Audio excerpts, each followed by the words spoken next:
is Jeff Fairbanks, and I do work for the Department of State, and I'm an instructor at FSI, the Foreign Service Institute, where I teach, amongst a few other things, social media. I was thinking about what I should talk about, and when you are going to talk for 30 minutes, basically, about social media, that makes it very difficult, because as you can imagine, there's so much that you could be talking about. So I really felt like I had to focus, and I was driving around in my car and noticed this bumper sticker on a car, "Good things grow locally," and I thought, you know what, that's what I want to talk about. Good things grow locally. And I wanted to put that in the context of social media. And since I knew it was going to be quite a few people from the State Department in my audience, I knew I also had to create an acronym, so I did. It's Local Organic Social Media, or LOSOM, which also just happens to rhyme with awesome. So I started thinking about it, and I started thinking, bumper stickers are a lot like social media, actually. And just briefly, it's funny, but people drive around with them on their cars. People read them on the bumper, and they're like, yeah, I totally believe that, right? And then it becomes viral, like social media, because then they have to go to like Pep Boys and buy one, or go online and buy their favorite bumper sticker, and then they put it on their car, and thereby they amplify that message, And so, and it's really funny, but of course it's sort of one way, and it's also like difficult if you're thinking about it. Like, I know social media is difficult to do well, but think how hard it would be if you were sitting down thinking, I want to make a viral bumper sticker. That would be really difficult, right? You'd have to really think hard about that. The ability to promote dialogue and conversation. It's very difficult because in the world of bumper stickers, it's so difficult to have any kind of a dialogue or conversation, because it's always like one person saying their little piece. It's got to be very concise, has to fit on a bumper sticker. And so you can't have that. But luckily with social media, especially because we use it in diplomacy, social media is allowing us to talk to people who care about the things that we are talking about and we need to talk about.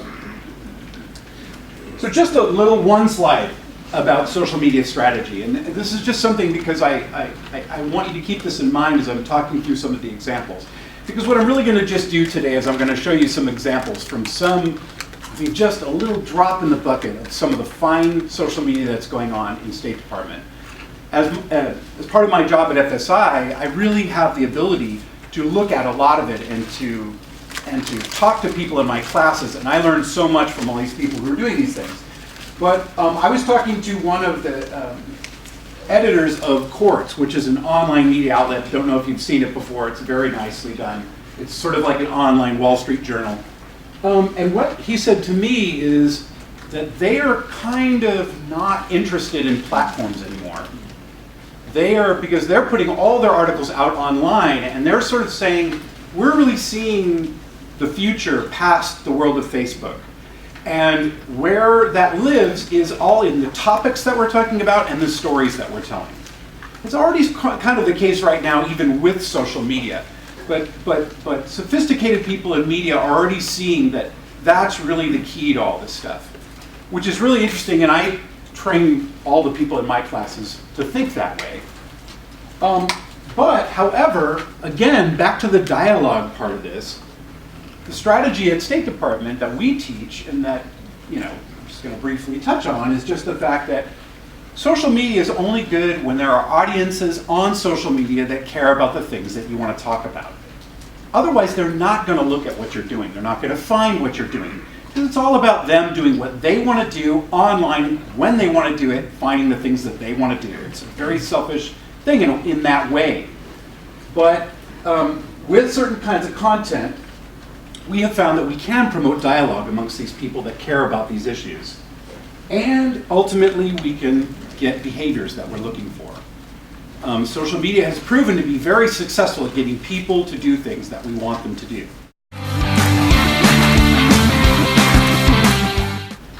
They're getting incredible amounts of engagement on social media in Africa, a place where a lot of people are like, they don't have enough bandwidth to do social media. But there they are doing it and getting some really interesting results. Lots of interesting dialogue. I got a chance to speak to one of the staff members that runs the social media in Accra, And his idea was great. He said he takes a 360-degree approach to social media.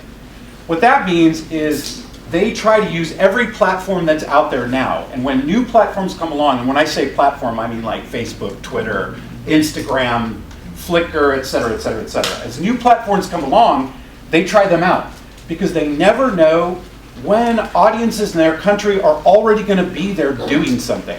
And if people are doing something, then they want to be there too, especially if it has something to do with the country strategy, the mission goals. If they're talking about it, we want to be a part of that discussion. Strategy for their social media, where USAID and the embassy are like together on social media.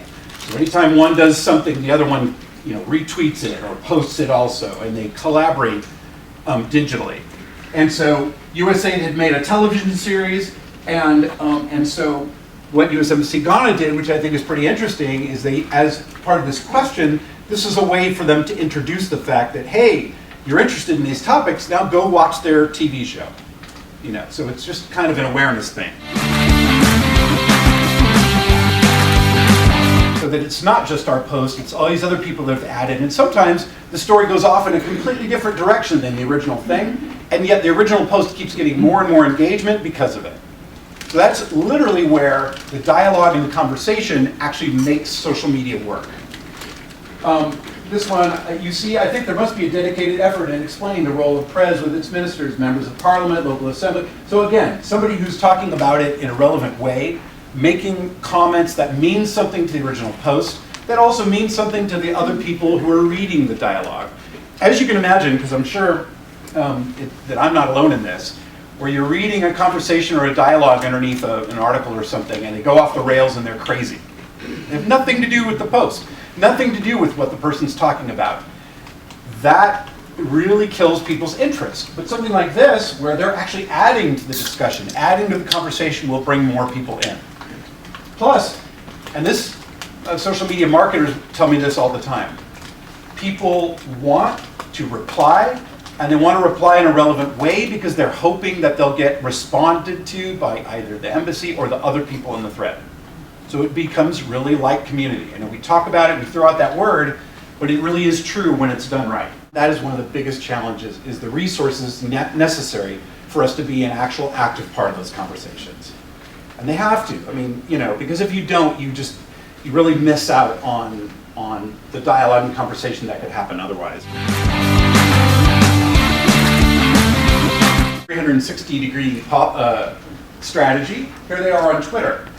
This is something that they've done particularly well, I think, which is that they use Twitter in some really interesting ways. They, if I can remember correctly, didn't have a super great audience on Twitter when they started, but what they've done is they've done a lot of very things like this post. They created a hashtag called Sunday Reads. And what they do is they noticed that there wasn't going on much on Twitter on Sunday. So they curated actual articles that are out there online that they think are really interesting and that match mission goals and that are fun. And then they feature those articles on their Sunday Reads tweets. And they've created a whole bunch of people that can't wait for the Sunday Reads, the next Sunday Reads tweet that comes out. And they go and read that article. Ambassadors Fund is like, yeah, we think the O might have been a typo, namaste, right? And what's hilarious is there was probably 50 comments, they were all that it was misspelled. But what's really interesting about that is it shows, I think pretty succinctly, that they love this stuff and they care so much about it that the misspelling is really a big deal. And what's weirdly funny about things like misspellings is that they have the counterintuitive effect of getting more people interested in something, even though it's for the wrong reason. So I think that's pretty interesting. But the fact that that thing had 8,000 likes. To quote one of my daughters, my 19-year-old, she tells me all the time, Dad, if you have to explain something with text on social media, then you shouldn't bother. You should be able to tell the story with images. And that's what Instagram's all about. And so I love this particular one from them because I think it tells a really interesting story. You've got all these young people, they've got their Education USA flyers, they're all, ready to have a good time. And this is actually at a party, and this is a backdrop that they could take photos in that made it look like an Instagram, like it's on the Instagram app. And then they posted it on Instagram. So it was pretty interesting. And you can see it got 37 likes, and they're using this hashtag that's related to this education program. Many of the posts in areas where a lot of the increase in the growth in data is happening in the mobile space instead of on the traditional desktop type, like we have in this country for the most part. Instagram is really getting big because it's mobile only for the most part. And so people have this on their mobile devices, and they can share photos, and they can also share videos with this platform. And but at the same time, you can have people that are just on Instagram as an audience if they're interested in what you're putting out, and with the hashtags as well.